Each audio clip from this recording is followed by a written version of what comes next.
30 seconds.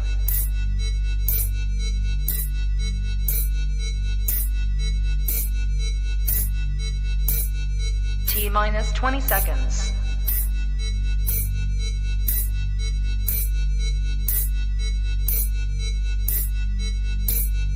10, 9, 8, 7, 6, 5, 4, 3, 2, 1.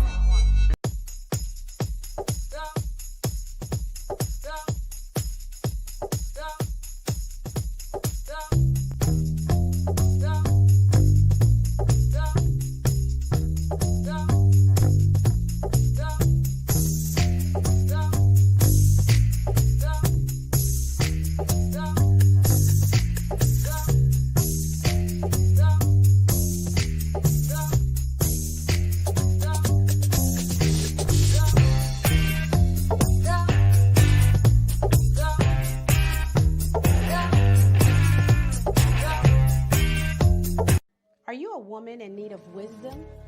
Do you sometimes battle with separating who you are now versus who you feel like you ought to be? Do you question God's plan for your life? Is there a sense of uncertainty in the areas of choosing healthy relationships? Hi, I'm Nadira, your life and impact coach. In becoming a woman of Proverbs, it is my desire to help you grow into the woman that God has designed you to be. We offer short videos with moments of wisdom for any circumstance using the Word of God. No matter what it is, we are here for you.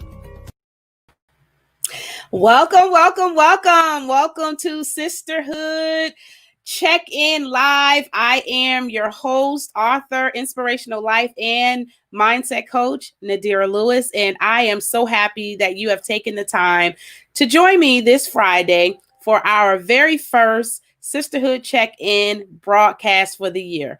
I hope you guys had an awesome week. I know that, there's been a lot of stuff going on, but my prayer is that you guys always put your trust and hope in God and that you will look to Him for counsel, no matter what it is that you're going through in your life. I always start out the broadcast by taking a moment to read a scripture. And today we're going to look at Jeremiah 31, verse 33. And it says, but this shall be the covenant that I will make with the house of Israel. After those days, said the Lord, I will put my law in their inward parts and write it in their hearts, and it will be their God, and they shall be my people. In Jeremiah 31:33, it talks about how God said I will be their guide. And I want you to know that if you're a believer, here is all that you can require to make thee happy. Thou wantest something that shall satisfy thee. And is it not enough? If thou can't pour, and I'm reading a devotional, so this is what I'm reading. If thou can't, and this is from this devotional is actually from Tyndale House Publishing. So I just want to go ahead and just so you guys will say, what is she reading? What is she doing? So this is a devotional from Tyndale House. To make thee happy, thou wantest something that shall satisfy thee and is not enough. If thou can pour this promise into thy cup, will thou not say with David, my cup runneth over? I have more than my heart can wish for. When this is fulfilled, I am thy God. Art thou not a possessor of all things? Desire is unsatiable as death, but he who is filled all in all can fill it. The capacity of our wishes, who can measure? But the immeasurable wealth of God can more than overflow it. I ask thee, if thou art not complete when God is thine, does thou want anything else but God? Is not his all sufficiency enough to satisfy thee? And if all else shall fail, but thou wantest more than quiet satisfactions, thou desireth rapturous delight. Come, soul, here is music fit for heaven in thy portion, for God is the maker of heaven. Not all the music blown from sweet instruments or drawn from living strings can yield such melody as this sweet promise. As this sweet promise, I will be their God. Here is a deep sea of a bliss, a shoreless ocean of delight. Come, bathe thy spirit in it, swim in age, and thou shalt find no shore. If thou wilt not make thine eyes sparkle and thy heart beat high with bliss, then assuredly thy soul is not in a healthy state. But thou wanteth more than present delights thou, cravest something concerning which thou mayest exercise hope. And what more can thou hope for than the fulfillment of his great promise? I will be their God. So I know there's a lot of these and thous because this is a devotional that I read online, but I wanted to point out the importance of God being enough. No matter what it is that we desire in this earth realm, there's nothing more satisfying than having a relationship with God. There's nothing more satisfying than knowing God for your own self. There's nothing more satisfying. So I read all that just to come to that conclusions. So I know sometimes when reading these and thou in the Bible, it can kind of get a little tongue-tied, even for myself. So I just wanted to encourage you before we bring on our guest. I want you to be content and satisfied in Christ alone, for he alone is able to fulfill all of our desires, all of our needs. Anything that we need is in him. So that was my encouragement for today. So today I'm excited because we have a wonderful guest today. Her name is Kimberly Clayton. And I'm excited. I've known Kimberly for years and I'm excited. I know she's gone through a lot of things. So I'm excited to hear what God has done in her life. So would you guys give me a warm welcome? Let's help me give a warm welcome to Kimberly Clayton. Hey! I was going through some struggling, girl, with them thieves and thous. And when I was talking, I was like, I had to sip me some tea on that. My tongue was stuck in the thieves and thous. No. Can you hear me okay? I can hear you good. How are you? How are you this evening? I am doing very well. No complaints at all. None. It's been a very productive day, so no complaints at all. Just honored to be here, honored to be able to be a guest in your show, honored to just be able to share with my sisters and my brothers that are joining in just about me or whatever you have me to share. I'm open to share. All right. I appreciate that. It takes a lot of courage to be able to share, especially intimate things that we deal with and things that we go through privately. Right. It may seem like, on the outside, everything looks good and everything looks glamorous, but people don't know the story behind the things that we go through that make up who we are. So right. I always start out asking every guest that comes on Sisterhood Check-in, help us understand, give us a little bit of background about who you are, and we'll go from there. I've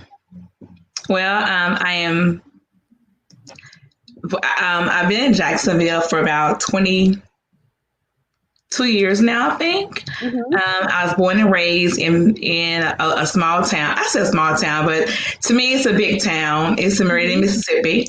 That's where I was born and raised. Okay. I'm the youngest of 9 children. My mom had me last. So I always say that the best was always for last, which is me. Mm-hmm. That's kind of my humor for my siblings because they all be like, "Oh, she's spoiled," but no, I think that my mom say the best for last. So yeah. I have two children, aged 30. Well, if I tell my kids' age, I'm telling my age, but I have a daughter that's in her 30s, and then I have a son that's 19. Justin is in his first year of college, and Brittany, my daughter, is married.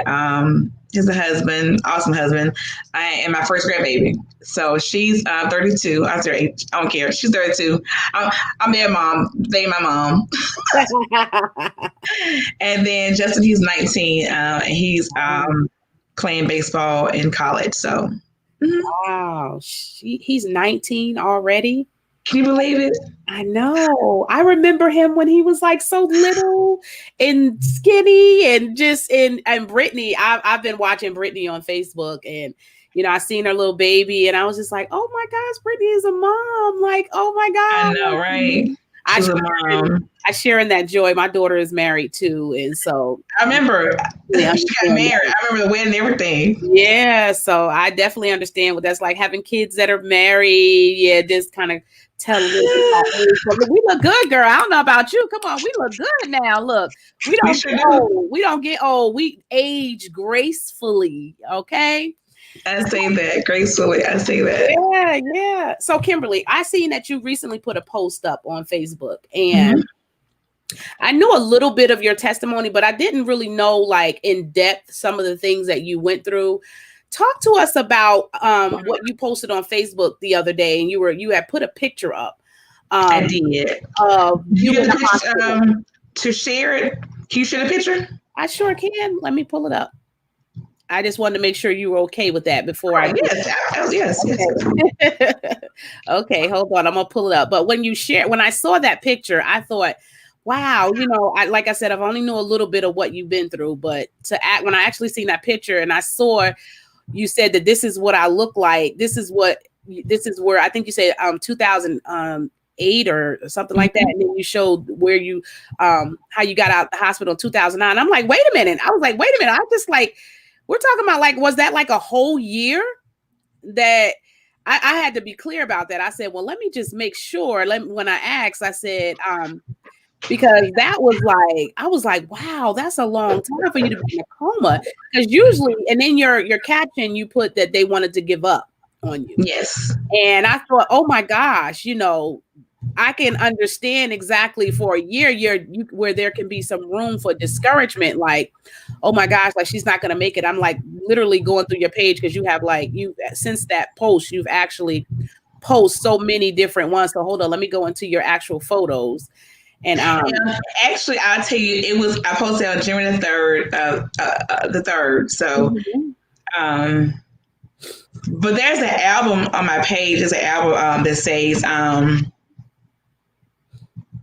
with that picture, there's a whole album with that picture in it on my page. Okay, you see it? Okay. I do see it. So, and then it was funny because you don't know my pain, and I'm going to share this on the screen. So give me one moment. Let me go ahead. No problem.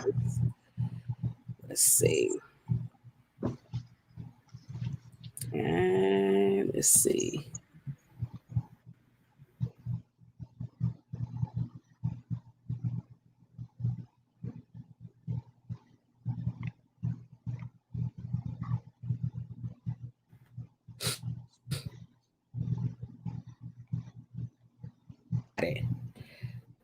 So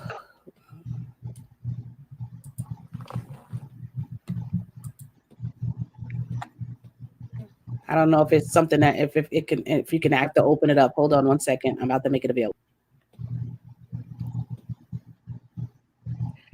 So this picture right here that shows hold on, I think it's trying to catch up a little bit because of everything all the clicks that I went through. So let's give it a few minutes to actually catch up.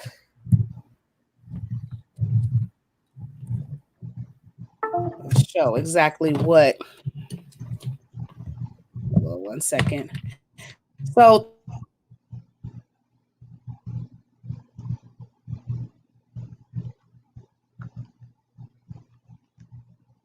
talk to us going on in your life while I'm preparing. Talk to us about what was going on in your life in this picture. Okay, sure. So I always share and I'll be very transparent because I really want my story to help somebody. So I'm always transparent. So around 2008, I had became sick. I became ill. I was in nursing school and I was working full time. So I think that just everyday life stressors began to catch up with my body and began to catch up with me, honestly. I was always a workaholic. I was on the go a lot. So around November of 2008, I was diagnosed as having severe mycoplasma pneumonia. They couldn't understand where it's coming from. They didn't know why I got pneumonia. And it was very severe to the point that it began to affect my heart, lung, and kidneys. And typically, because at that time I was a registered nurse, so I knew the warning signs. I knew what to look for. I just knew different things that was going on with me. So I knew that I was not well, per se. And again, being transparent, I wanted to be very involved in my care. So I asked lots of questions. I wanted to know answers. I wanted to know what's going on with me. So I was asking doctors, well, hey, how did I get here? What happened? And that whole thing was, we don't know. And I get it. They can't explain it. They can't put a label to it. So then they just don't know. It became to the point that I wasn't getting any better at all, Nadir. I was getting sicker. I was getting worse. And they still cannot figure out why it was happening to me. They didn't know why.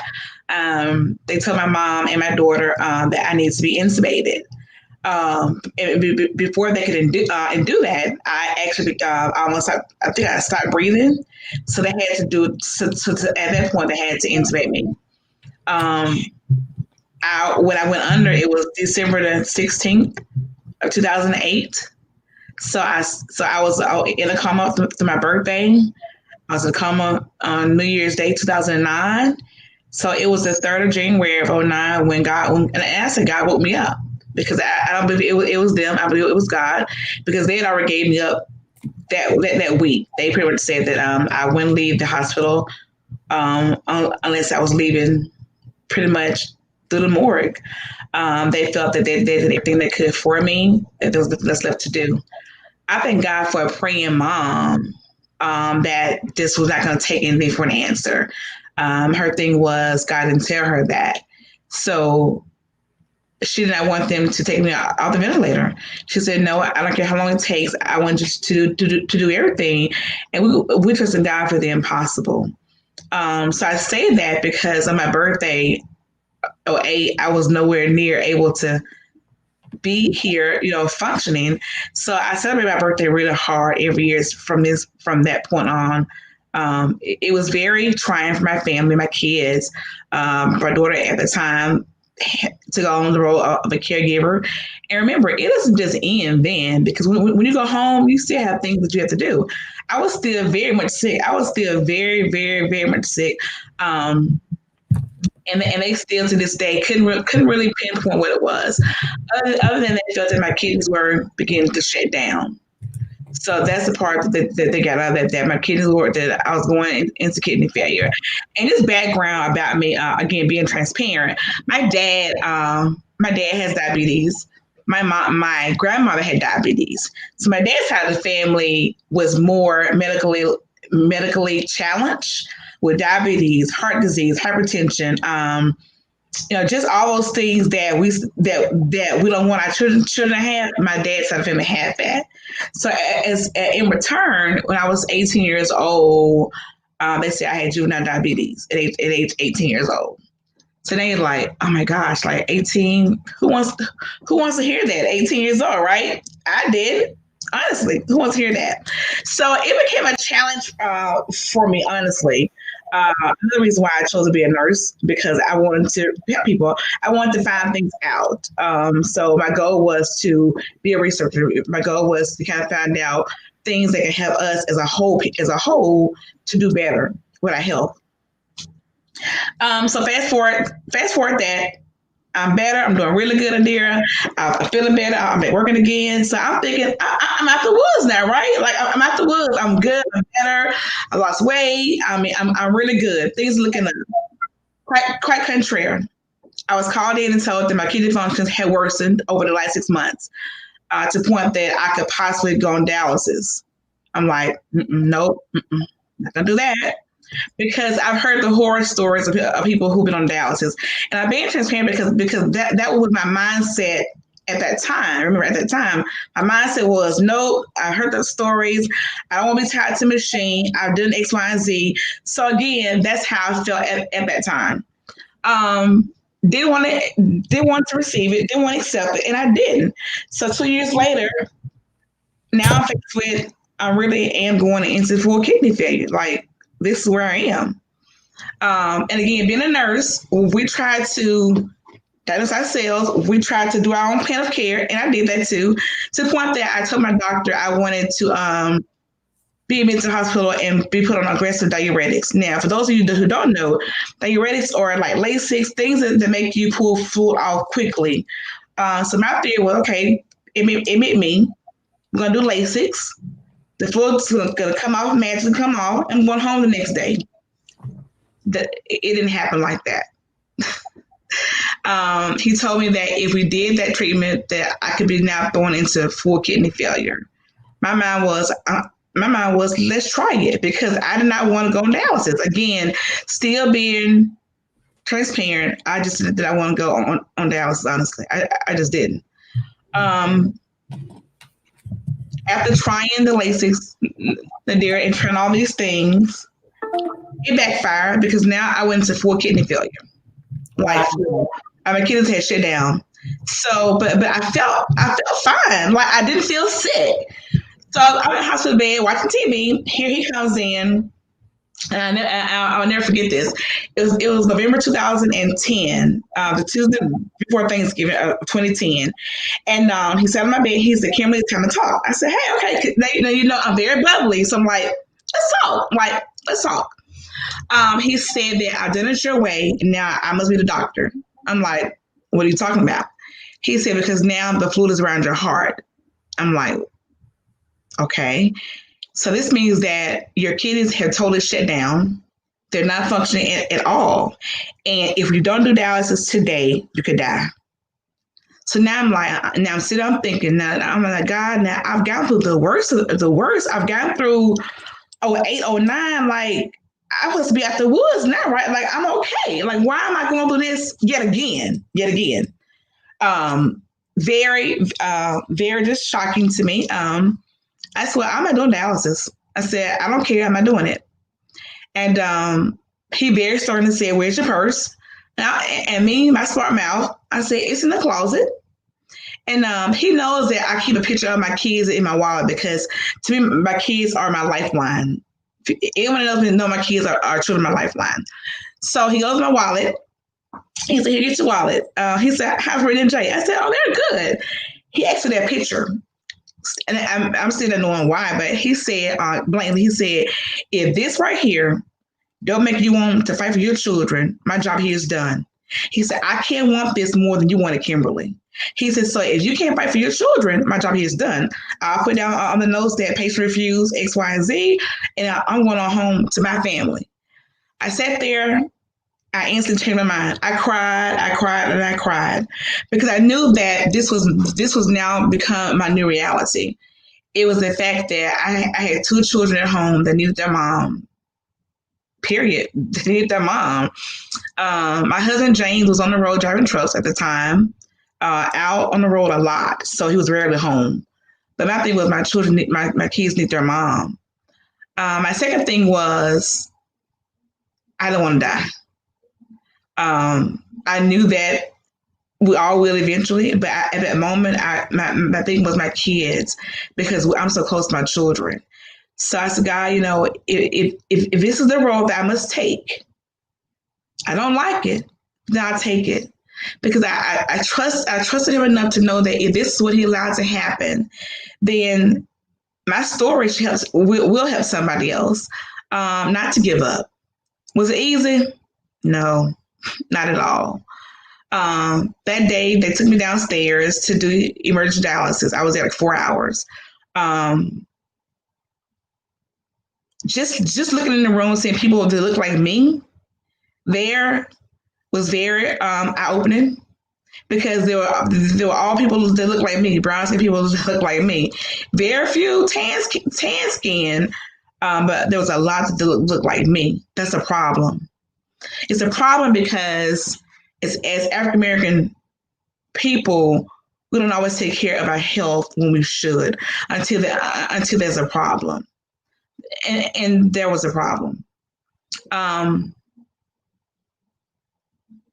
At that point, I had to begin doing dialysis for 3 days a week, 4 hours a day. There were times I would get so sick, I'll have to sit in my car and wait an hour before driving home. Now, mind you, I still work a full-time job. I was in school full-time, working on my I think my master's degree in business at that time. Still have a full-time job and never stopped working, even during Dallas, because again, I want my kids to see me to go through with dignity. When I'm in public, I never look ill. I always make sure my hair was done, face was done, because Bishop always said, people should know that you're going through something. You should go through with dignity, with your head high, because the God that we serve would not have allowed this to happen if there was not a better plan for me. So I purposely every day got up, got dressed, put my clothes on, did my hair, all that. I felt really bad. I was sick a lot. I threw up a lot because, again, just the whole crisis of being on dialysis. People that's wrong, that they know you're sick, you're tired, you're very, very sick, you're very tired. There are days that I would come home, I couldn't bathe myself. My kids had to undress me, put my clothes on. There were some days that they didn't even feed me. I was just too tired. I was too weak to do any of that.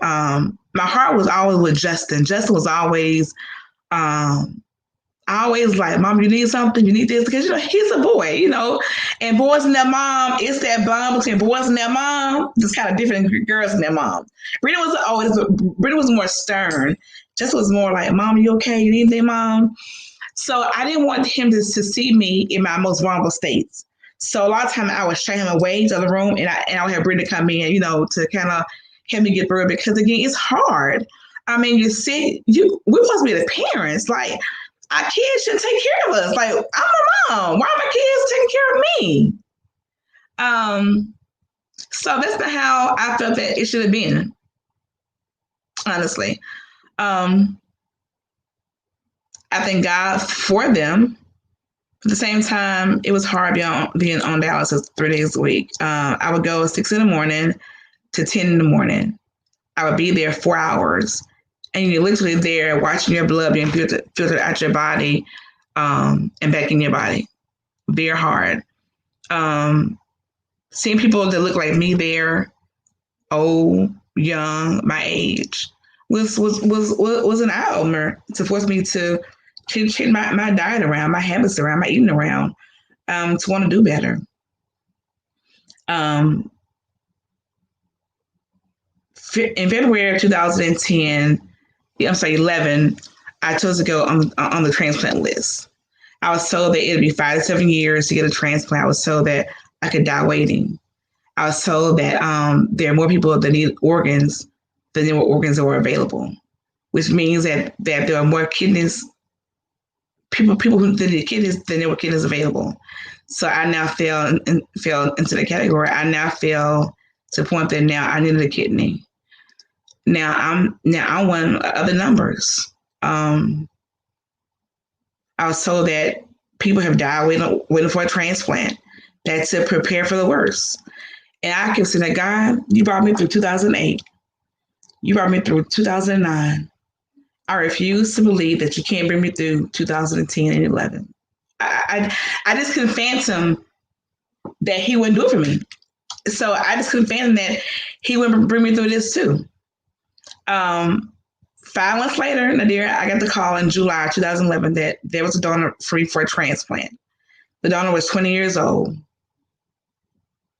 I'm like, is this real? Like, this real for real? Because, again, I just heard now months prior, it'd be 3 to 5 years or 5 to 7 years. So now I get this call to go to Gainesville. I'm like, really?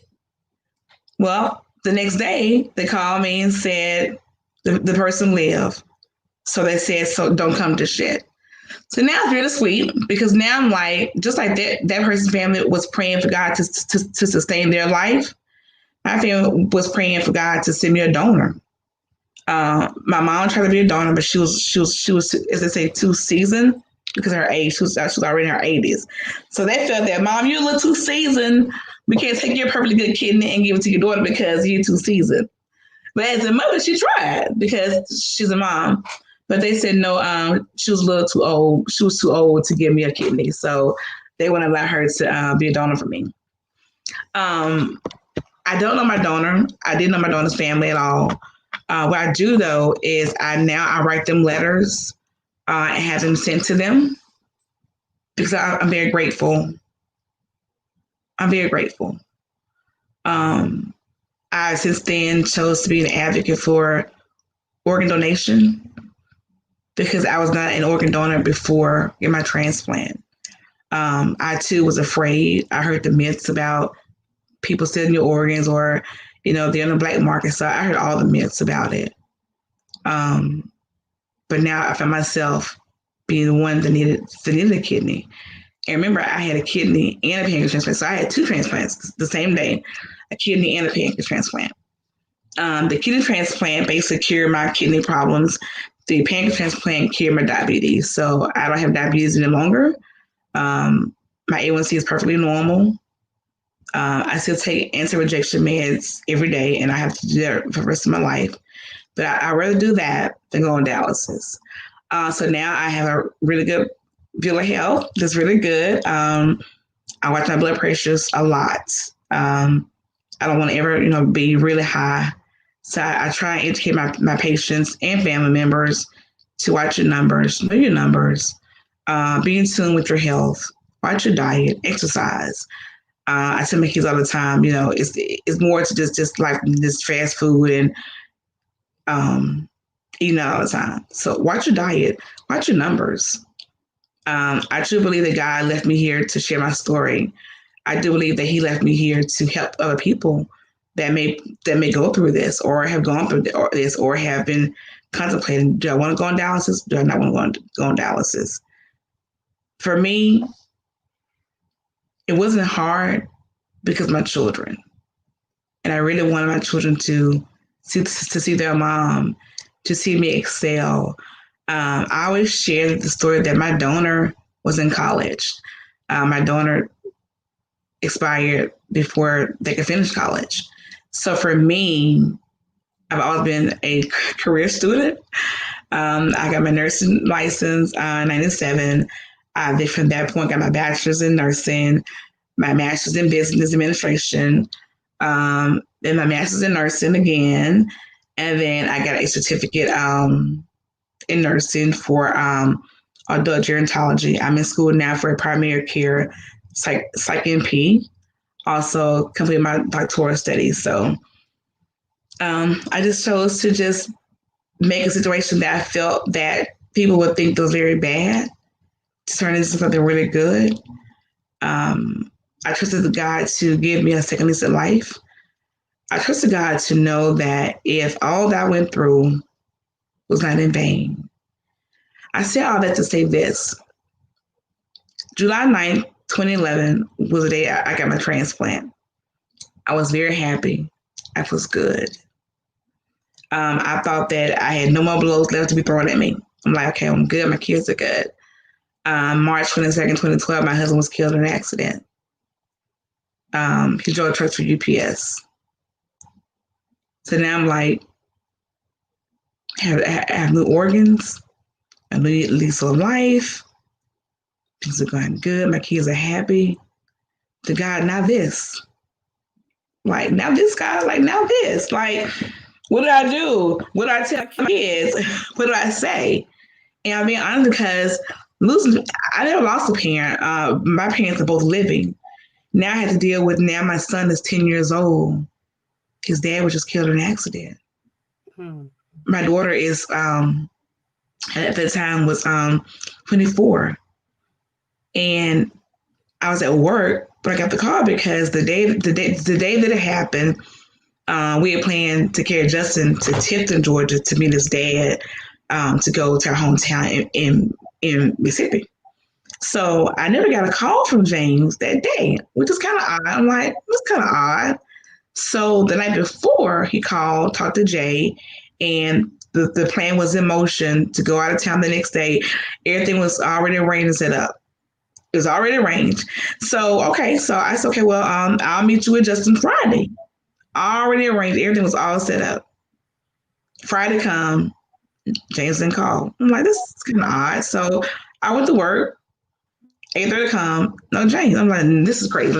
This is beginning to get really weird. But still, he's on the road driving trucks. So I'm thinking he's on the road driving trucks, and he could have, got a delay. Just everything but what had happened. My thought was, it's delay in the road, just everything.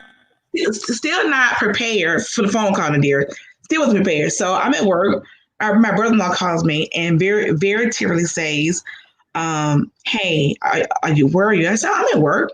And he said, hey, it was an accident. I'm like, okay. So where do I go? He said, no, just stay put for now. I said, well, if James was in an accident, why would I stay put? Like, where are you at? I'm coming. He said, we're in Savannah. I said, okay, well, that's 2 hours for me. I mean, I'm there. I leave now. And he began to boo-hoo cry. He said he didn't make it. And I said, he didn't make it? Like, what you mean he didn't make it? And he said, Kim, he said he didn't make it. And I'm still not receiving that part, because I'm like, no, that's not true. So I began calling James' phone, like frantically dialing his number, and it kept going to voicemail. And I'm calling again, voicemail. I'm like, no, still not believing this. He says on the news, and that's on the news. He said it's on the news.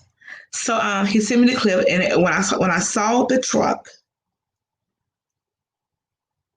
I knew. I knew. I knew. And I just didn't know how I was going to get from my job to my home to tell my kids, because now I knew. I knew the truck. I knew. And then I saw the video of them bringing him up the hill, performing CPR. I watched the video about 10 times before I got home. I saw them working on him. I saw them cut him out the truck.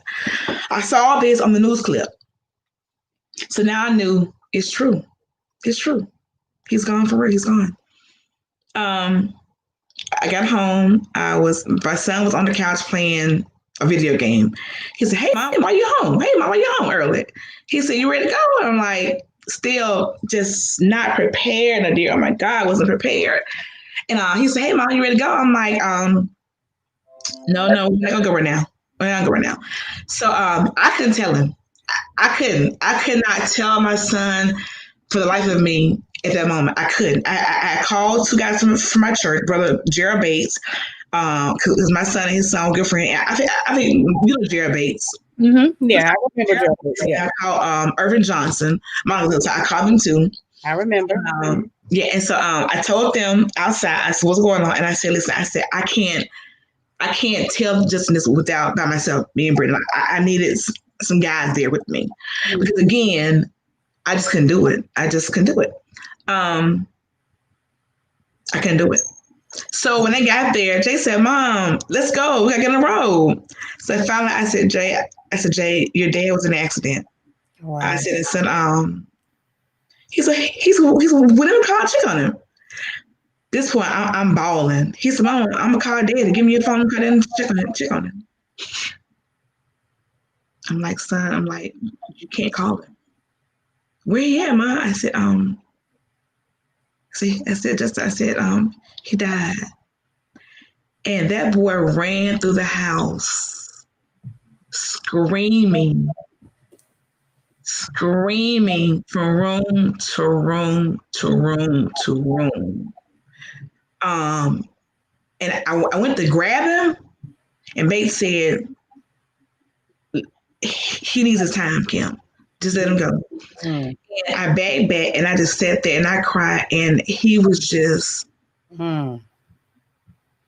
If I could take on his pain that day, I would have, because that's how much pain he was in. He was clearly broken. He was clearly like, Mama, if God loved me and you, why? Like, why? He was broken. I put him in counseling immediately. Bishop immediately put him in counseling, because I knew. I just knew. I just knew.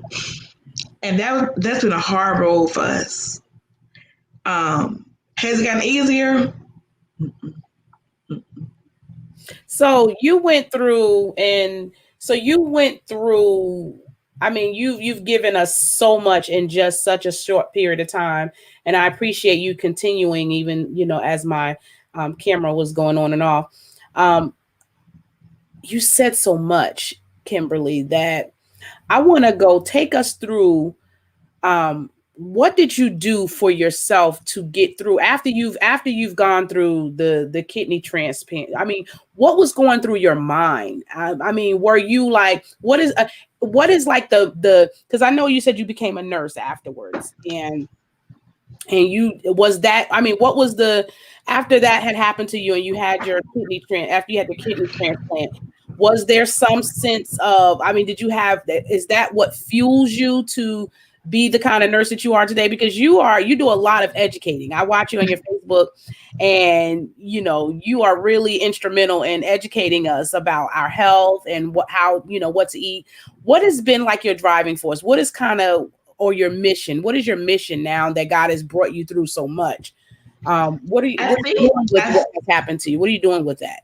For me, it was to keep going higher in school. As you know, I'm currently a nurse practitioner. Mm-hmm. So I started as LPN, and went from LPN to RN to my bachelor's to my master's. I think I got a business degree. So I just wanted to be able to have a platform to help people. I think the transplant drove me to do this. I know that James passing was also a fueler because he supported me in my nursing career. And then just to know that my children were watching me, I want them to see a role model. I want them to see that, yes, mom had this. Yes, mom had this done. Yes, mom lost dad at this age. Yes, she did. But mom she didn't give up. She didn't stop. Mm-hmm. She didn't stop. Even now, I write two jobs now, finishing my doctoral studies. My kids said, "Mom, there's no degree you get. Like, there's no degree higher than a doctor. Like, you can't go no higher. This is it. Like, you're there. Like, stop. Like, there's nothing else to obtain. You have done. You have excelled. You have proven. You have surpassed all your goals. Like, you can't go higher than a doctor's degree. Like, what are you doing?" So that keeps me fueled and going.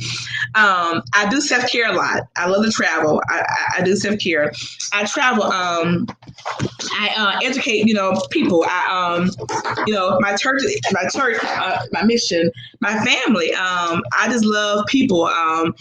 My friends, I just look really hard, and I think that every month I go get a massage. I love going to get my nails done. I love just being transparent with people, just honest, just truly thanking God. And I told God that I will always share my story.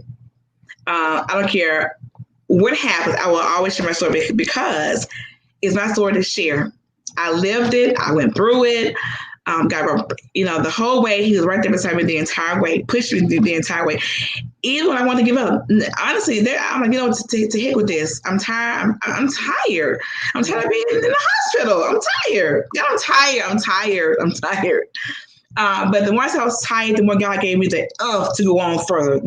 The drive to, want to succeed, the drive to keep going. My kids, you got to go. So I think that kind of fueled me even the more. And then hear people say, "Hey, I heard your story. Hey, I saw you on TV. Hey, I did this." So it let me know that even if one person was helped, that I know that it wasn't in vain. One person.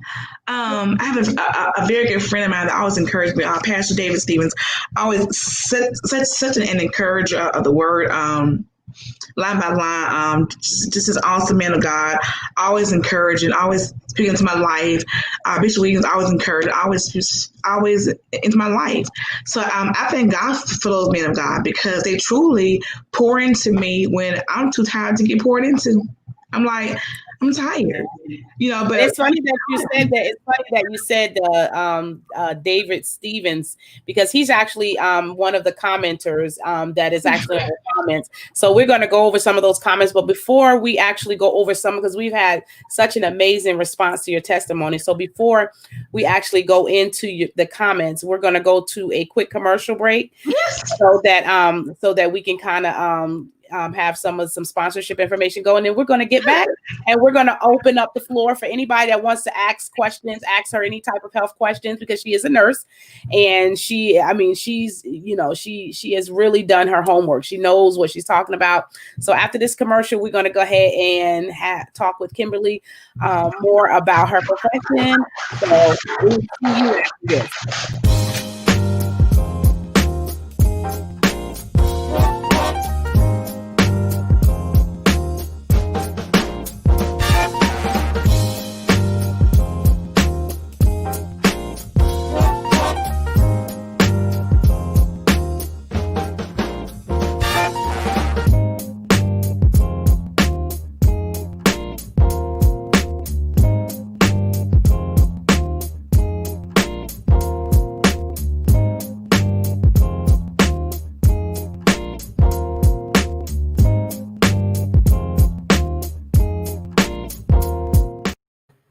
All right, we are back with Sisterhood Check-in Live, and with my special guest, Kimberly Clayton Hunter. Kimberly explained to us in the first segment of our broadcast, where she kind of went into talking about her being hospitalized, her going through diabetes, and going through having her kidneys replaced, and then at the same time losing her husband. On top of that, I mean, I am opening up the floor. I'm going to go through some of your comments, and we've had such an amazing response to Kimberly's testimony. Kimberly, I'm telling you, I'm over here just like listening to you as the commercial was going, and I'm thinking to myself, like, wow. I'm like counting, like wow, and you still smiling, and you're still like lighting people up with with your smile, and you haven't given up, girl. That is amazing, because some people would have given up, after the first incident. But it's not only important just for you not to give up, but when you have a support system that actually supports you too, and help hold you up and say, you know what, we're not going to let you give up, even if you feel like it. I heard you mention something about your mother. Your mother was like, That's an amazing feeling to where it's awesome to have a support system to say, you know what, no matter what's going on, we're going to make sure that you get through this. So let's go through some of our comments. Thank you so much, Robin. Robin says hello. We also, Sharonda says amen, and they're responding to your comments. Also, David Stevens says Meridian, my home. Extremely proud of Dr. Kimberly Hunter Clayton. Oh, thank you. Awesome. Also, Mary Mosley said God was my sister. Yes, God was preparing you for His glory, little sister. Tell your story and give His glory and give God His glory. That's right. And we also have another comment. Woman of faith, your confidence and determination exudes from the testimony you are sharing. All right, awesome. Sharonda says she's praying for you. Oh. And Monique is giving you hugs and kisses. Thank you, Monique. And Monique is saying God is good. Yes, He is. I'm telling you. It seems like to the average person that's listening to it, like it seems like, it just seems like you just went from here to here. What was happening in between that? Because what was the length of time from you actually having the incident where you were hospitalized to actually having the kidney transplant?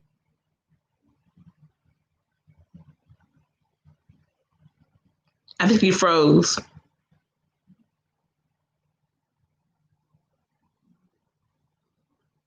I think you froze.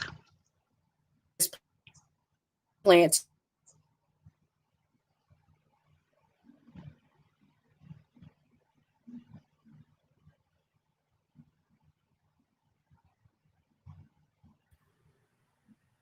Okay, so it froze up a little bit. Okay, so talk to us about some of the talk to us about the time frame that you went from one incident to the other and what you did to heal in between that? What was some of your process? You know, what kind of support system? Well, we know about your support system, but what was it like in between those stages? What did you do practically, spiritually, to get through each of those difficult moments? Because I mean, I can't even imagine going through a kidney, transplant, and then you're in nursing school and you didn't just become an LPN. You're trying to go all the way to a doctor. So, I mean, I can only imagine nursing school is very intense. So talk to me about some of the things that you did to kind of sustain, to help you mentally while you were going through this. Practically, like, what did you do? Help us understand. Honestly, I truly think that some days I just be like, I did all that. Honestly, 08, 09 was when I first became sick, and I was actually in RN school at that time, 08, 09. And it was hard because I had to withdraw from school because I was so sick, and I just hated to be a failure. And it's like the people around me keep going to school, and just and I felt left behind, honestly. So it wasn't always good days because there it is that I got discouraged because my thing was I started out with this one class 08 and we should have all been done at the same time, but not me. I was stuck I was sick, so I couldn't go full time. I went to part-time. Part-time threw me a year out. So now all my classmates are gone. I'm still there, but I began to keep saying, God said the first should be last, the last should be first. And I began saying that a delay is not a denial. So although I didn't finish with my class, I did finish, but it was on my own time frame. I still look back at all that, and I'm so amazed at God's glory, because to know me then. To see the pictures, my kids see pictures every day of me in that coma, to see me lifeless, to see me with tubes in my throat, to see me with a feeding tube, to see me like that. Yeah. And I'm like, God, I know you're real. So people can't tell me. I'm like, are you kidding me? Like, people can't tell me what we can't do. Like, I just have no room in my mind for anyone to say what God can't do, because I saw him do it so much, so often, and he still does it. So I just can't, in my mind, phantom anything that he can't do. School kept me busy a lot. My children kept me busy a lot. Justin was in sports, so now I'm being a mom. James on the road driving, so just me and the kids home by ourselves. Justin was he played football, basketball, baseball. Now I would say in my son, his younger years, he can't figure out what to play because he can't figure it out. So he played it all. Britta was in college, so my kids, my church just kept me busy. I read a lot. I got involved in my church a lot. I joined the ministry for hospitality. I joined the usher board ministry. So I stayed engaged. I stayed involved a lot because I felt that God was truly giving me a second chance in life, and that I don't want to waste no time. I don't want to be living life just carelessly because he's giving me so much. So 08, 09 was that instant there. I began feeling fine. I began better. I got better. November 2010. So now we're looking at a little over a year later. Yeah. Was when it was down with the kidney failure. That was 2010.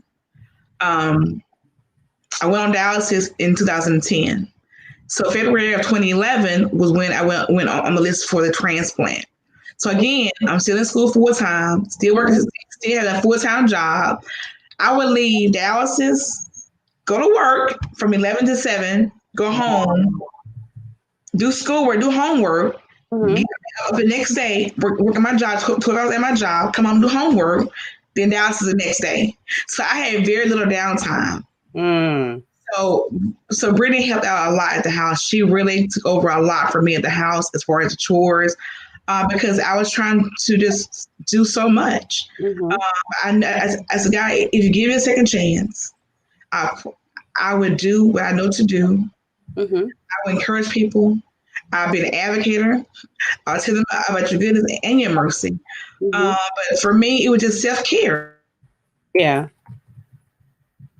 just really church was a lot. Nadir, you know, household in church all day. You know, Nadir, you know, household in church all day on Sundays. You know, we had church service. You know, we had never at the service going and service at the.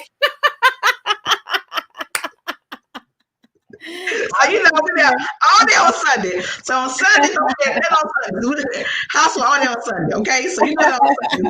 And then don't let Bishop has to go to road to go preach to out of town somewhere. It's a whole day. I definitely remember those moments. It's amazing that you said how your daughter had to step up and actually kind of help out and fill in the areas where you wasn't. Was there a sense of guilt? Because I know, and I asked that because I remember with me, I remember I was going to school. I was going to school for skincare, and I was going from 8 a.m. till 2:00 in the evening. And then I would go and then I would work. And then I would work from 3 to 7 at the shelter. And because I was volunteering at the shelter, and then after I worked from 3 to 7, then I go home, cook dinner. Well, I would, have Preach help me prepare with the dinner, and then I go to bed, make sure they do their homework, go to bed. I would try to get in the bed by 9 o'clock. Sometimes I couldn't get to bed till like 10, checking everybody's homework, giving everybody baths and stuff. And then before you know it, I had to get up and run the paper route. And then I had to do the paper route had to get up and be there at the place at 1:00 in the morning, work from 1:00 to basically 4 in the morning, come home, basically just wink your eye, get up, get prepared to get the kids ready for school, and then having to go to school from 8 to 2 and start the process all over again. And so that's why I know that I felt a sense of, there was a little bit of guilt because I had to lean on my oldest to kind of help with preparing the meals, help out with, doing things around the house, help out with things that may have been a little bit more than, but she was able, it's like God gave us the grace. She was able to handle it. She didn't really do a whole lot of complaining in the beginning. She just, it was nothing else to look forward to complain. It was either it get done or nobody eats, because I didn't get home. I didn't get home till later on that day. Did you feel a sense of guilt having to work so hard and be able to maintain, trying to be mom and trying to, maintain your activities in ministry and work? And what was that like? I mean, talk to me about what that was like. I felt that, I felt that as a parent, the role should not be reversed. I'm a mom, I'm a parent. I'm the one that takes care of the kids, not vice versa. But I thank God for my daughter. When I tell you, I thank God for my daughter. Both of them. My daughter was older because there's a 14-year gap between Justin and Brittany. So 14 years gap between them two. So she truly was my rock. Yeah. I mean, she would, Mama, I got it. Mama, we're good. I got it. But even her saying that still was a sense of guilt, because I felt that I should have been the one taking care of them. But again, I say, I thank God for her. I promise. She will take care of Justin, take care of me. She was on the role as a caregiver, a role that she didn't even ask for. But the roles reversed. Yeah. So, but I think that the kids saw me from that to this, and even now me still striving to do more and to be better. They see that. I'm very transparent. I'm very transparent with my kids. I was a teenage mom. And I teenaged my kids because I didn't want my kids to be teenage parents. I didn't. I did not want them to be having kids in high school. And I was a teenage mom, and it was not easy. I mean, I had good parents, a good upbringing, but it still was not easy to be a teenage mom. Right. And I just didn't want it to fall on my kids. My daughter was 30 and married when she had her first baby. Wow. She went through college and high school, and I don't want that curse to fall on my children. No, and I began praying over them. No, they will not have kids. I would like no, they will have children with their spouses. They will not be no. So I thank God for that because I just believe that I want something for them different.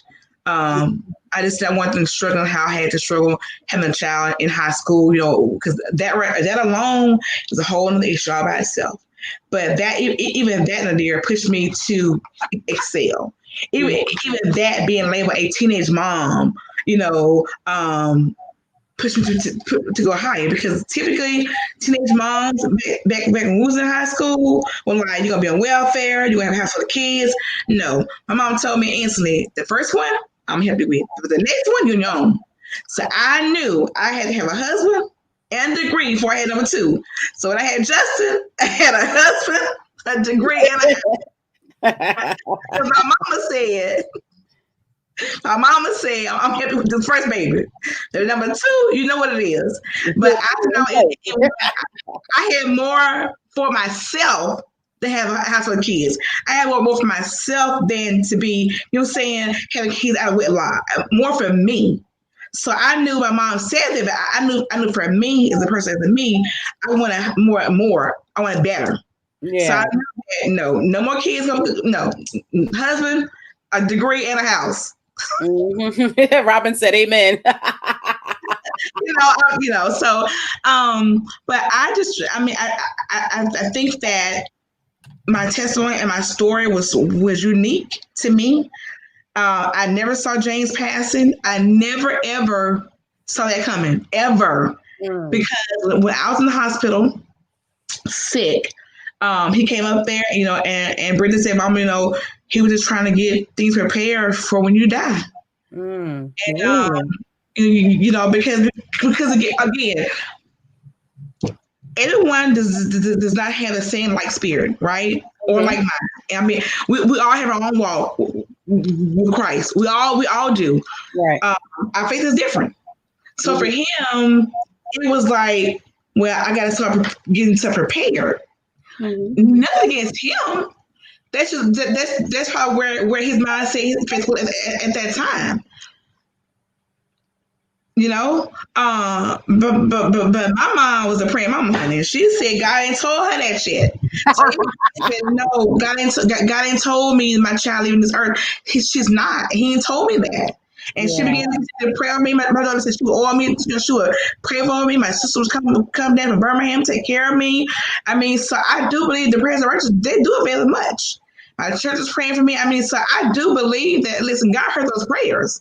And they did not fall on deaf ears. God heard those prayers and saw those tears. And I said this, the theory is that we got to be sick to die. No. God said, as we were appointed to be born, we were appointed to die. My husband was a healthy man. Never had medication in his life. A healthy man. But I had to learn that when God says it's his time, it's his time. It didn't matter how healthy he was, Nadir. It didn't matter. It didn't matter. Absolutely. Robin says we all come to God on different roads, meeting you at one destination in front of the cross.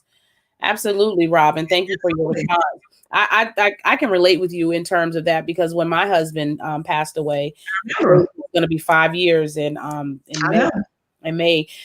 I felt the same way you did. There was no, as much of our conversations that we had about the Lord and different things that were going on, and around, in the world and stuff like that. We always talked about everything, and there was nothing that I could have seen that could have prepared me enough for that moment. I mean, and it was amazing because I usually can get an inkling or feeling about when something is getting ready to happen. And the night that happened, unfortunately for my husband, the day was different, but I didn't feel like it was going to be to that extreme. But the more I had time to sit back and reflect, because I don't know, you probably have gone through this too. When your spouse died, after some time go by, you look for things that you may have overlooked that maybe that God was showing you to prepare you for such a tragic event. And I felt like, for me, I felt like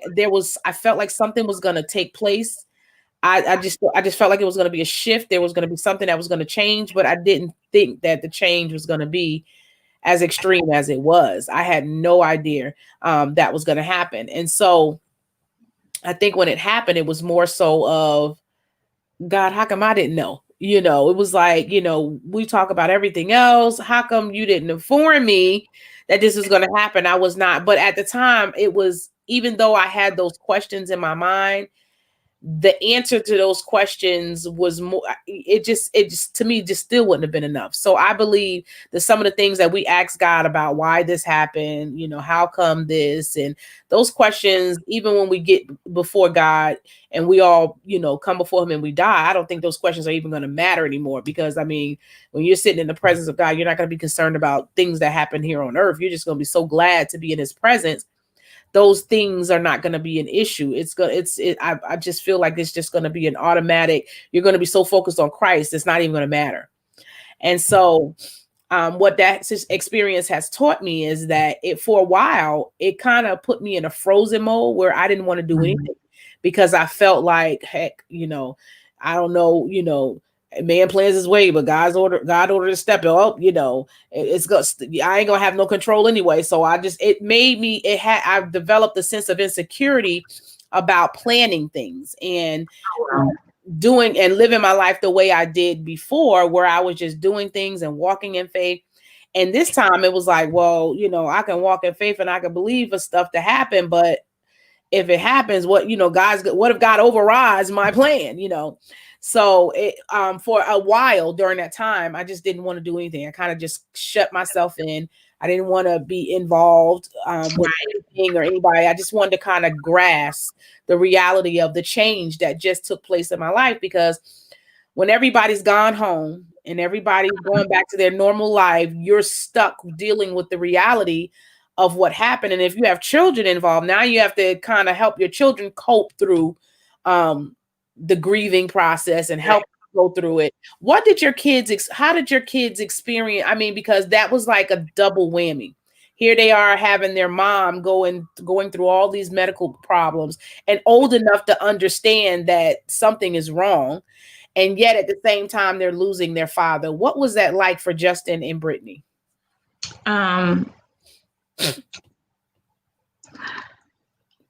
We talked about this, me, Jay, and Brittany. We discussed this a lot. And one thing I say is that I've been just in counseling. Well, prior to that, my kids are always been in church. And let me just say this right here. Even at my husband's funeral, my son kept saying, "That's not my daddy in that casket." My son kept saying, "Mom, that's not my dad. Like, that man, that's not my daddy." He said, because my daddy is already gone. He said, that's just a body there. So for a 10-year-old, he knew enough to know that. And he kept saying, "Mama, it's how my dad lived his dash." And I remember calling Bishop Wheeler and after the funeral, because Jay said, "Mama, it's how dad lived his dash." He said, "My dad is already in heaven." So at some point, he began to accept that to an extent. We discussed my health, and we discussed that. Now I see why God did not have me sick, because he knew 8 months later, in 13 days, in 6 hours, I'll be a widow. Wow. That's one way to look at it. So I knew that. And because people kept saying, "Well, how do you get transplant in 5 months?" Like, that's impossible. Like, it's 5 to 7 years. Like, I don't know how you got a transplant in 5 months. 5 is grace. And I always tell you all the time, 5 is grace. It was 5 months from February of 11 to July that I waited to get a transplant. They told me it'd be 5 to 7 years, Nadir. They told me I went to Birmingham, UAB. UAB said 3 to 5 years at UAB. So my thing is, God's time, it's Carol's time. So 5 for me was 5 months grace, and it wasn't 5 years, because God already knew that I was gonna be a single mom. He already knew what lied ahead. So I didn't know. We didn't see it coming. We didn't know it. He already knew. So we talked about that. So God knew that would have been a lot for my kids to handle. Mm-hmm. It would have been a lot. So now I understood why he put me through all those. He needed me in front line for a transplant. People have been waiting for years. You know what I mean? Mm-hmm. Even at my dialysis center, the woman said she waited for 14 years for a transplant. 14 years. God said, you, Kimberly Mac Williams, waited 5 months. Because I did that. So Wow. I don't take it lightly because I understand God is no respecter of persons. He is not. I'm no better than the man on the street. I'm no better than the man out there right down there downtown that's homeless.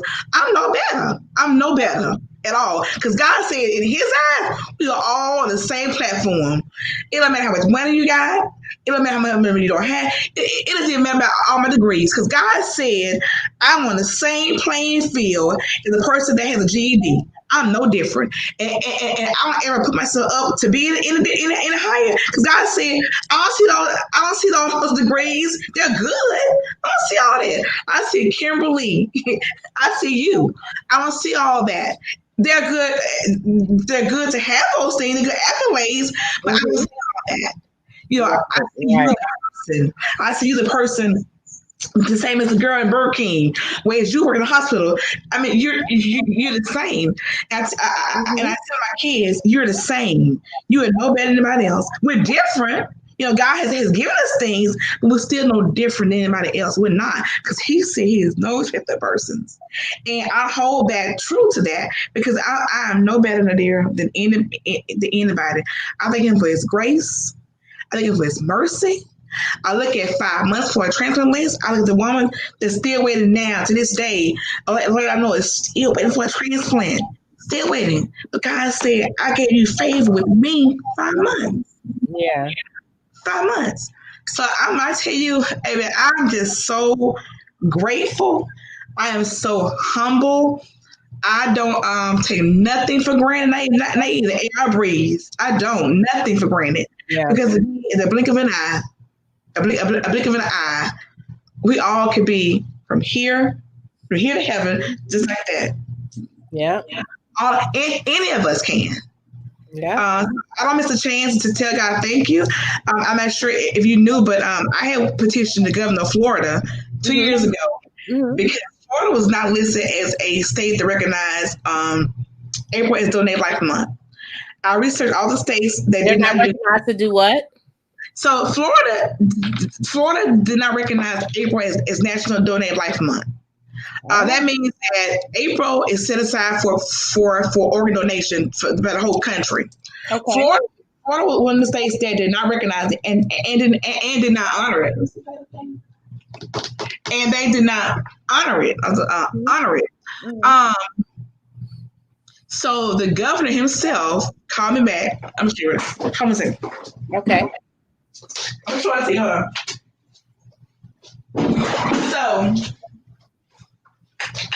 So I had wrote Governor Ron DeSantis, and I was share with him how much it costs for the state to take care of a patient on dialysis, a patient with a transplant, and a patient to be tested for kidney disease and failure. I told him how much money the state was losing by doing this. I shared with him how I was appalled that Florida did not recognize April as Donate Life Month because of the high numbers in this state alone of people that are on dialysis. I said, it appalls me that the state does not recognize this. He emailed me and called me to his office. Here's the seal that he's signing with the seal. Wow. Yeah.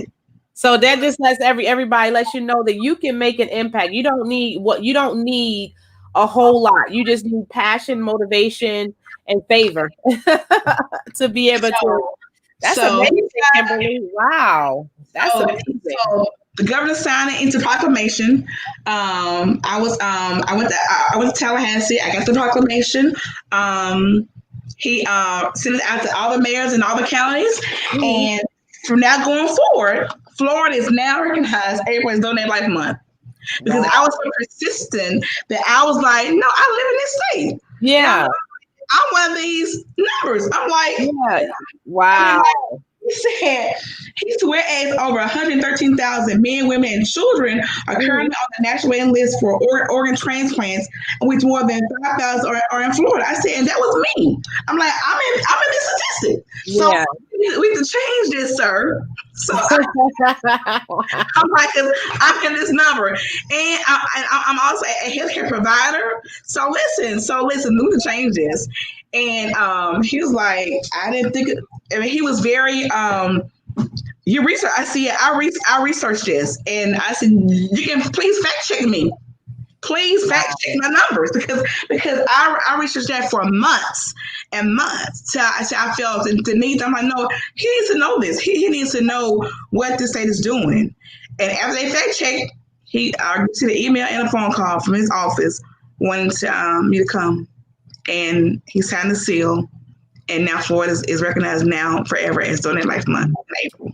Wow. Do you feel like you've gone through so much, Kimberly? Do you feel like you feel led to write a book about all of your experience? It's already making. Oh, good. I'm already working with Audrey Hurd to do that now. So it's already making. Awesome. Audrey has really has put herself out there to really help women that really have a story to tell. And I believe that God allows us to go through things so that we can be compassionate and so that we can be sensitive, to be able to help other people to fulfill their purpose in their life. It's amazing to be able to add the word Arthur. So the K has to pay me because our plan wasn't to share that until it launched in a few months. But it's entitled Against All Odds. Oh wow, nice. So I'm excited. I'm excited. And it goes more in depth, more detail about my story, my life, my history, my passion. But it's entitled Against All Odds. Awesome. That's pretty cool. I mean, wow, you've accomplished so much, Kim, and you still, like I said, you're still smiling. You're a source of inspiration to many people who have gone through things, because sometimes, the Bible says that if you faint in the day of adversity, your strength is weak. And sometimes it's difficult when, depending on where we are in life, to when you're going through things, to not give up and to not get discouraged and to not get frustrated. But you are an example of what it looks like to keep pushing no matter what, to keep pushing and no matter what's going on. And sometimes, oh, thank you so much. Robin said, this has been my first time watching. I really enjoyed this tonight. Thank you, Robin. Oh, Robin, thank you. We love to have you each and every Friday. We do this every Friday at 10 o'clock. We thank you so much for your support. But we go through different seasons in our life, and sometimes it's easier to get through things than it is in different seasons where it may be a little bit more tougher. So I really enjoy, and I look for things that when I see people and they come here and they share their testimony about what they went through, I look, I admire the fortitude that that it took for you to kind of just push through, because I remember for my own self what I went through as a single mom, and after, getting out of one marriage and trying to, go to school. And then here I am in school and I go through all of this stuff, and you feel like, oh my gosh, I feel like I'm not going to make it. And then trying to go to church and trying to be the kid. And it's like, I look back and I think, wow, I never had a moment to even take a break and rest. I don't even remember. And I think that happened for a reason, because I think had I taken the time to sit and really think about everything that I was having to endure, I wouldn't have even made it this far. So it's at this point in my life that I sit back and I go and I look back and I reflect, and I think to myself, like, wow, God, you really have been truly faithful, and you really brought me through a lot of different things. And I look back and say, child, when people say, well, how did you get that, girl? Ain't nobody but God, because I don't even know. And it's no cliche.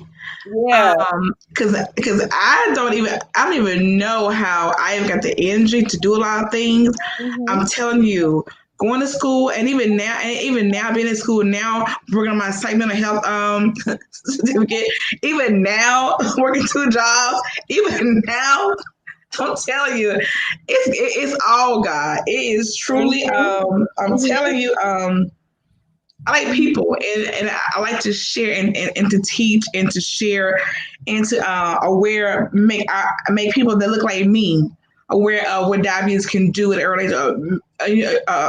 age. Make us aware, that we can exercise, we can diet, we can lose weight. Yeah. We can do things. We can live without being on meds or insulin. We can live without being on meds for our blood pressure. We can do those things. So Right. I'm just committed to doing better. And even now, I've lost like 15 pounds. I've been working out even more. Even now, even more. Even more. Yeah. So before we finish our final thoughts, I'm going to go to another commercial. I wanted to also answer Robin's question. She said, what verse was it where something in the face of adversity? I would like to highlight that in my Bible app. And yes, you godly ladies are welcome. I definitely will be back. I already pushed my notification button. And what was that verse, ma'am? I like it. And Robin, that is Proverbs chapter 20, verse 24, verse 10. And it says in Proverbs 24, verse 10 says, if you faint in the day of adversity, thy strength is small. So that's what that scripture is that's what that scripture is. And I do appreciate you you joining. Thank you so much for hitting that notification button. So we're going to go into a commercial and then we're going to have some final thoughts. Kimberly, I'm really enjoying this conversation with you because it's amazing how much strength we draw from each other. Yes, I totally agree.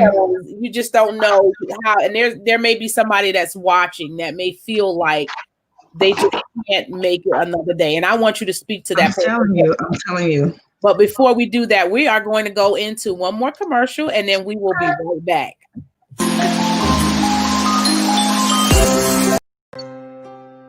Refugees, dirty immigrants, asylum seekers, job stealers, that is what they see. Beautiful faces, thick accents, a melting pot of culture, holding 3 to 4 jobs, back pocket of hopes and dreams, seekers of opportunities, that is what we see. I am Georgia Lawrence, the founding attorney of Georgia Lawrence LLC. I was born and raised in Jamaica. I migrated to the United States with 2 suitcases and $200 to seek a better life. I understand firsthand the importance of having a fighter on your team to navigate the complexity of the immigration system. Hence the reason I chose immigration and human rights law. Here at Georgia Lawrence LLC, we take pride in connecting our passion and purpose to your plan. Give us a call today.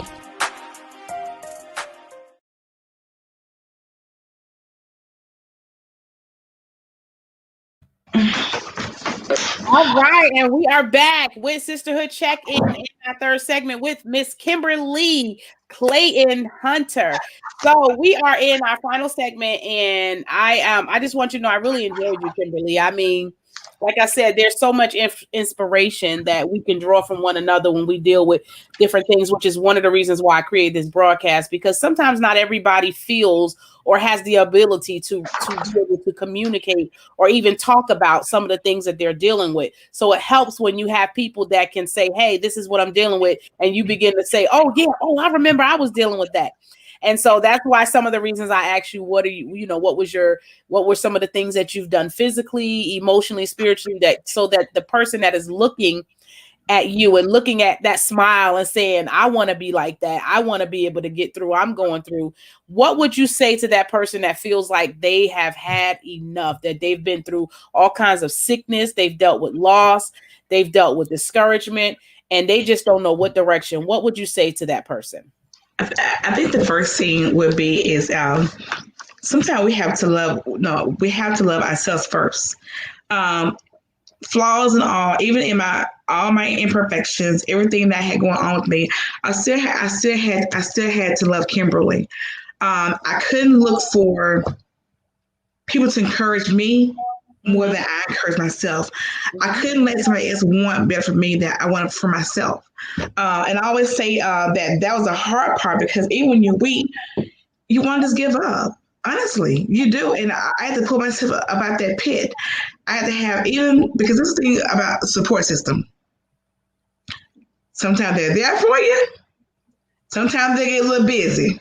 Mm-hmm. Mm-hmm. But when I need somebody at 4 or 5 in the morning, I mean, and they can call my best friend. She probably asleep. My mom's sleeping. So 4 in the morning, what I do, I get up, I read my word, because God said His word, He never leave us nor forsake us. So when I can't dial that phone number at 4 in the morning, when I can't get on the phone and send a text out and it responds back, who do I have? It's me and God. Mm-hmm. It's me and God. I journal a lot. I journal since I was 13 years old. I journal now. I write in my journal every day. I look back now, things I wrote 5 years ago, 10 years ago, I see growth. Some days I see not growth. I see where I kind of backed up on some things, but my journals help me, and I have them labeled year by year. So I can easily right now pick it up in my closet. I journal for 2011, easily, just like that. Mm-hmm. And it shows me where I was then mentally and where I am now mentally. So for me, it's an outlet. Yeah. I read a lot. And when I can't read, I'll play my Bible devotion through my car because I'm always on the go. But I truly know that for me, I had to forgive me for a lot of things. I had to be my best friend first before anyone else could be my best friend. I had to be my own best friend first. From that point, I began to love me more and more. So when you love me, when you love you, you want better for you, for your kids, for yourself, for your family. I just wanted my kids to be proud of their mom, to know that their mom, but all the adversity that she conquered, that she still came out through it. The illnesses, losing James and early, just all that. I want them to just to see their mom and be proud of their mom. Not perfect at all because we're not perfect, but I just strive to be a role model for them the best that I can in their eyesight. And I always tell my kids that when I'm in public, I represent you guys. People see me, they see you. When you're in public, don't embarrass me because when they see my kids, they see me. So just when you're out there doing whatever in the streets, people see me. Brittany, they see your mom. You know, and when I'm out there, they see my children through me. You know, so you have to carry yourself in a way that people, because I would say people would know you, and not everybody eyes on you, but people can know of you and hear of you, but never saw your face before. So what they hear, a lot depends upon you and your character. So I try best I can to keep it good. I love people. I try to help anybody. Honestly, and I just thank God for using you in this platform to really help women. I thank God for putting this ministry in your spirit and birthing it out because I've followed you for years. I've known you personally, personal for years when you were in Jacksonville, and have always loved your spirit, have always loved your tenacity and your desire for Christ. I've always admired that about you, even then and even now, because I truly see the growth. And then I know we both shared the fact that we both lost our husband in accidents. So and he was title bond there as well too. Mm-hmm. So I thank God for again letting him to use you to be open to be transparent. Because a lot of times people don't want us to be transparent. They want to know the good stuff. Mm-hmm. But no. Let me see about today where it wasn't so good. You know, because I think to truly be transparent, people have to know I wasn't always this cheerful. I wasn't always happy. I was discouraged. Yeah. I cried a lot, and I cried to God a lot to heal me, to help me. I said, God, I want to see my kids finish high school. I want to see my kids have babies. I want to see my kids get married. These things that I desire, that I wanted to do still, and I did not want to be gone, and I witnessed those things. So I would get rest. God, I want to see this milestone. I want to see this milestone. I want to see this milestone in my kids and my grandkids and their kids. Mm-hmm. And it's funny that you said that, and thank you so much for that. And you're right. I think a lot of the times, sometimes, you know, I used to always wonder, like, you know, Lord, what is going to happen? What's going to happen with my life? I was always trying to figure out what was going to happen instead of just tapping inside and figuring out what things really mattered to me and finding out ways to express the concerns that I had and find different. And it's amazing because I'm like usually shy when it comes to, I'm good with talking with people one-on-one. I can talk to people one-on-one. It took a while for me to want to get in front of a camera and just want to kind of share. Yeah, because I've always been like a private person when it comes to my life.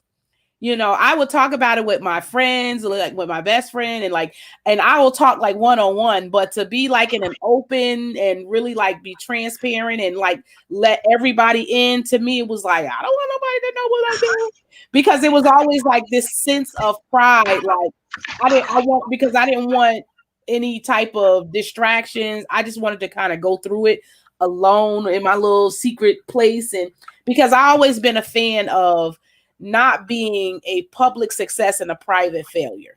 And I wanted to make sure that the things that I was dealing with in my own personal life, that I was dealing with them. And so I always been a type of person that's been very transparent even in my conversation. I've always been the type of person that, if you ask me a question, I'm going to tell you the truth. And because that's just the way I like to receive it. I like people to be truthful with me. I don't like to sugarcoat it, put it in the bubblegum wrapper, give it to me like how Providence Dixon is saying in her book, give it to me straight. Right. Give it to me straight, because then if I get it, then I can make necessary changes that I need, without having to go through all this long, prolonged thing. Is like I said in a couple of broadcasts before, I think it was in the last broadcast, and I was talking about, there's some things that we go through in life that we don't always get you hear a lot about, you go through things and it's this test, it's a trying of your faith. But there are some things that we go through that's a test that we don't always get to take over. No. Sometimes I think we take for granted the things that God allow in our life to happen, because we're looking at it as, well, I'll just take it again. If I failed or if I did this, I'll just take it again, and even though you might be around people and they be like, well, you failed in this area. And I'm not talking about people who are genuinely I'm not talking about when you're genuinely trying to do the right thing and things happen and then you have to start all over again. Sometimes we take for granted the grace that God has given us, and we use it to do pretty much whatever we want. We think, well, I'll take the test again. Well, just like I said before, there are some tests that we don't get to take over. And I was telling people all the time, back to my support system. I'm telling you, I had an awesome one. And even now, I say again, I thank God for Pastor Stevens, because just an awesome man of God, really true awesome man of God, great personal friend of mine around my hometown. You need people in your corner to support you, to encourage you, because a lot of times we get discouraged and we're too prideful sometimes to admit we need help. I'm always an encourager. I'm always one that's always encouraging people, but sometimes I too get discouraged. Sometimes I need to be filled, because when you're a person that gives out so much, and then when it gets time for you to get poured into, you're like, why am I so empty? Like I poured out all of me to them, but then now who's pouring into me? So I thank God for that connection, that friendship, that connection, that friendship, because again, we need that, and it's so imperative to have that. And again, you have to have people on different levels in your life. And I always say that people come in for a reason, a season, or a lifetime. And everybody that come in your life, some of them are not meant to stay. Some of them are coming for a season, and then they're gone. So you have to know when the time is up, it's up. There's some friendship that you fight for, and some you be like, you know what, take it with it. It's done. Because I said to the guy, I said, if they mean me no good, I don't want them. I'm at a season in my life now that if they can't be for me, I don't want it. Yeah. I've gone through too much. I've been through too much. And you just kind of guard your heart. You guard your feelings. You guard your emotions. You guard your circle of friends around you. You do. Because again, you do. You really guard everything that you have that's close to you. And I think that's why when I started, when we had the Sisterhood Live and we had the New Year's event, and we were talking about the one thing that that we think about for this year. And to me, I'm always in the mindset of trying to gain clarity in every area of my life. And there's some things I'm slow to move in, because of the fact that, I heard Miles Monroe say this, is that, the worst thing in life is not knowing what to do. It's pretty much knowing who you are and what you were born for. And so I spent a great deal of my life trying to, as I was going through different trials in my life and transitioning through so many different areas, I spent a lot of time trying to make sure that I was growing inwardly as much as I was growing outwardly. Mm-hmm. And so when I sat down and wrote my book and I started to talk about some of the things that I had gone through, and make sure you guys go to my website and get the book, What Happened to Me? How Did I Get Here? And I talk about that you're in control of two things. You're in control of your perspective and you're in control of your response. And so throughout my life, I was no different than anybody else, going through things. Some was out of disobedience, and some was just happening just because. And at some point, you have to sit back and reflect and say, okay, you know what? Let me figure out exactly what is going. Let me gain some perspective, because there are some things I don't want to keep repeating. There's some cycles I don't want to keep repeating over and over again. And there are some, and that's in relationships, that's in just life all together. And so I started to sit back and reflect on a lot of things. And as I started to write my book, I started to really just sit back and say, you know what? You've been going and going and going and going and going. You have not taken the time to sit back and see and look at some of the things that, especially in those moments where you get discouraged, you have not taken the time to look and see what God has already done in your life, because you're looking at what you're going through now, but you're not looking at you haven't taken time to reflect and see what God has already brought you through. And so I had to take some time and really sit back. That's why, even though this is a terrible time, this pandemic with everything going on, for me, it's been a moment where I've had a lot of time to reflect. I've gotten my book out. And it's really kind of spearheaded me to kind of just walk in, to gain clarity in my relevance in life, and then just to walk in it. And we look for perfection. We look for things to happen a certain way, but sometimes you just got to just do it afraid. Sometimes you just got to do it. If you know what you're supposed to do, or even have some idea, you may not know everything that God has planned for you, but sometimes you just got to just walk and do it afraid. And when you do it, as you're doing it, things will unfold. As you, like, even for myself, as I do these broadcasts, there's things that are constantly unfolding. I know I'm not a pro in videography, as you can see, but I refuse to talk, and I'm small. It's not about everything being perfect. Eventually perfection will come. Anything you do consistently will get better. And I have learned that in life overall. So my mindset, I've never tried to compare myself with other people. I've always felt like I was that person that was, different. And I did that way so that I can gain perspective, because everybody goes through different things, mm-hmm. and they go through a different way. So I mm-hmm. wanted to be, when I go through something, that I'm in a position mentally, to be able to handle it and gain perspective and get past it. Which is why I said you can control your response.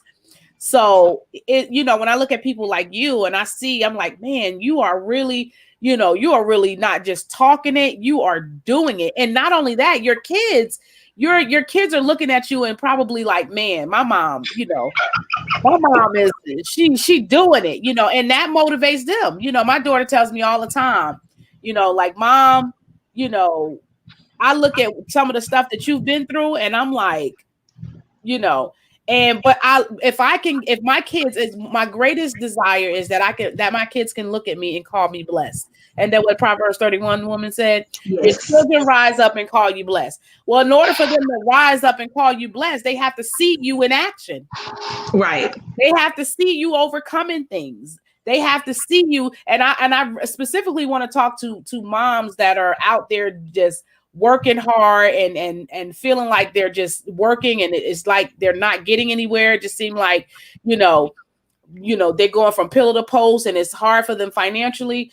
This is the opportunity to really get before God and ask God to show you, just like he did with the widow woman, gave her opportunities during this time frame to be able to get everything that she needs. Because the Bible says he's given us all things pertaining to life and godliness. So through this pandemic, I've been able to really buckle down and focus on what it is that I'm supposed to do. And it's been fulfilling to me. It's been fulfilling for me. And I think ultimately that's what we want to do. Everything we do is to gain a sense of fulfillment. You are operating as a nurse, educating people, and doing is a sense of fulfillment that you get, that you are making an imprint on life, that you're letting us know Kimberly was here. Kimberly was here, and that she has something to say. Pastor Stephen says something that he wants to say. He said, she is one who has inspired me through her life to pursue more in my medical career. A woman of God who simply trusts God again. Again, Dr. Kimberly Hunter Clayton, I am thankful for you. Thank you for in your ministry. Oh, you're welcome. And you are amazingly anointed to be timely and relevant in a time such as this. Amen. Amen. That is so awesome. Thank you. Amen. Awesome. Any final thoughts, Kimberly? Just thank you to everyone that tuned in. Thank you to all the supporters. Pastor Stevens, thank you. God bless you. Love you. This truly just awesome to be here. This has truly been an experience, and I thank you for having me. I feel like it's a reunion for us because we've known each other for so long. I know.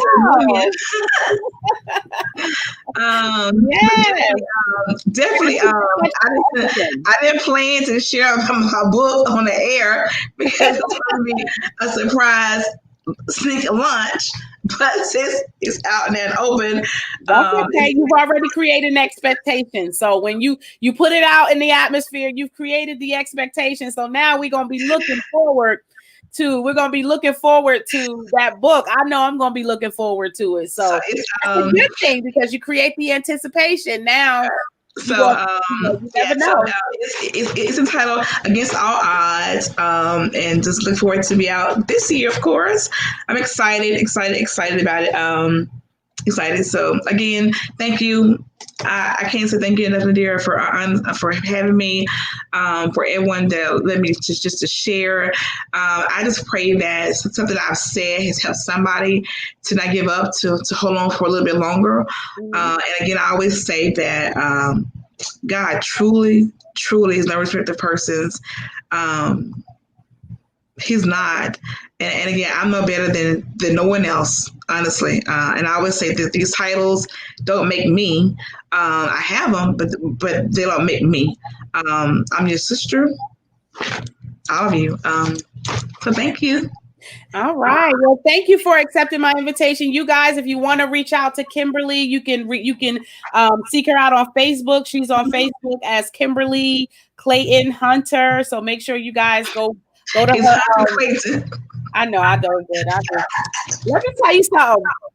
See, I tell you, we all got stuff we working on. I'm always messing up somebody's name. I'm telling you.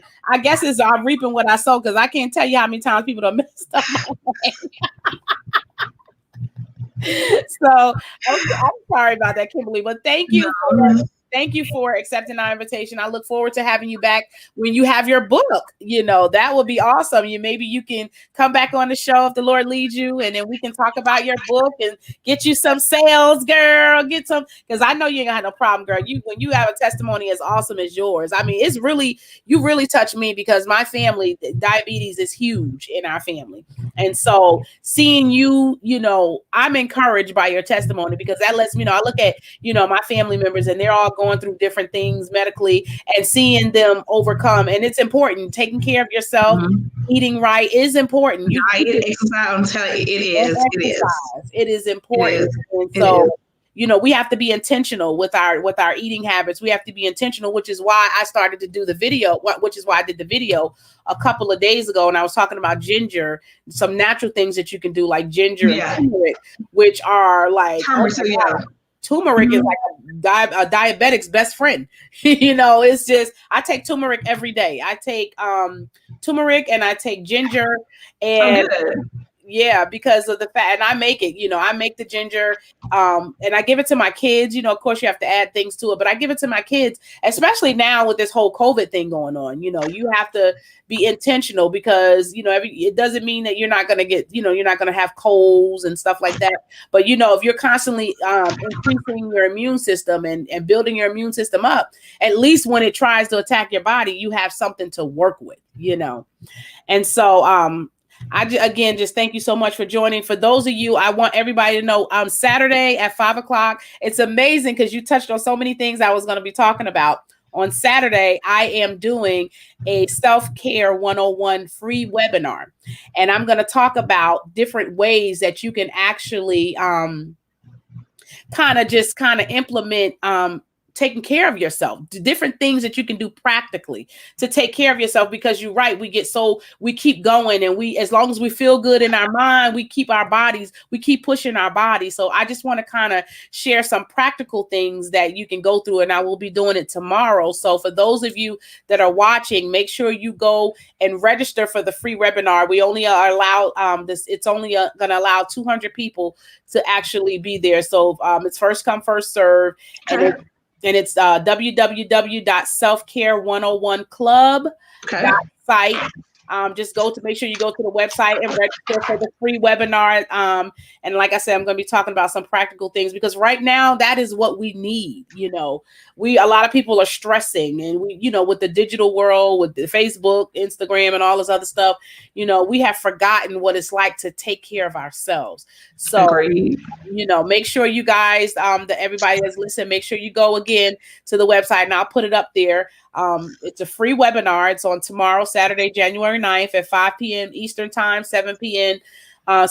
Pacific time. It's a free webinar. Self-care, www.selfcare101club.site. I thank you so much for watching, and I will see you next Friday here on Sisterhood Check-in. And also, for those of you that have not got a chance to get my book, make sure you go to www.womanofproverbscoaching and get my book, What Happened to Me? How Did I Get Here? Make sure you guys get it. It will bless your socks off. And let me think. I'm trying to make sure I got everything pretty much covered. I think that's pretty much it. So until next week, I hope you guys have a blessed weekend. Thanks for watching, and I will see you on the other side. And like I said, just like hurt people, transform people can transform people too. So until next time, have a blessed night. What's going on, guys? It's Daily Trades with Chris here. I'm hosting a 7-day webinar for you to understand how to trade the stock market, futures market, and the Forex market. This one particular trading strategy has 3 steps, okay? Very, very, very, very simple. All you have to do is look for a trade, place your trade, and watch your trade play out. In this 7-day webinar, I'm going to be going over exactly how to get into the market, where to get out of the market, where to set your stop loss, take profit, and you're going to have a risk management rule in place too as well. Now, this Z trade, in fact, just dropped 400 points on oil. If you do the math on that, that's about $4,000 just from one contract. If you want to learn how to make $4,000 in one single day with a Z trade, respond back to this email right here.